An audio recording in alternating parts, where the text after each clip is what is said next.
Old age में urine से related जो प्रॉब्लम होती है, जैसे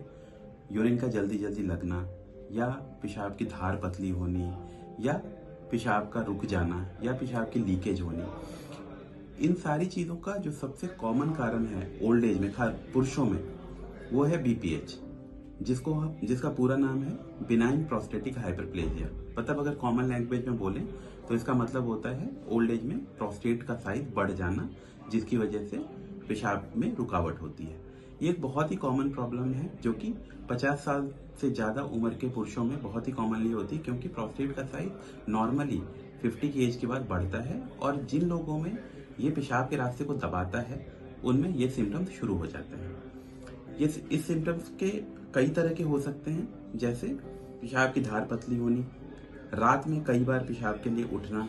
पेशाब जल्दी जल्दी लगना या होल्ड नहीं कर पाना, या कई बार जब रुकावट ज़्यादा होती है तो पेशाब पूरी तरह से रुक भी जाता है और यूरिन का पाइप लगाने की ज़रूरत पड़ सकती है। तो अगर किसी को भी इस तरह की अगर प्रॉब्लम होती है तो एक यूरोलॉजिस्ट को संपर्क करना ज़रूरी है,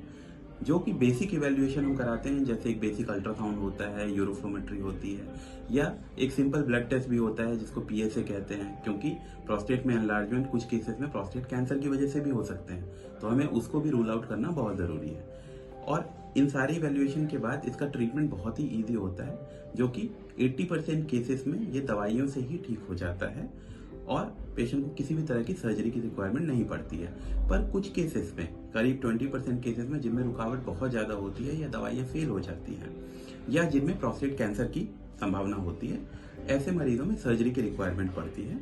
और इसकी जो सर्जरी भी होती है वो भी बहुत कॉम्प्लिकेटेड नहीं होती है। ये मोस्टली जो बीपीएच की सर्जरी होती है वो एंडोस्कोपिक सर्जरी होती है, जो कि यूरिन के रास्ते से ही हो जाती है, बिना चीरे का ये ऑपरेशन होता है और पेशेंट यूजुअली पूरी तरह से ठीक होकर दूसरे या तीसरे दिन अपने घर चला जाता है। तो अगर किसी भी ओल्ड एज के पेशेंट को अगर इस तरह की प्रॉब्लम अगर हो रही है तो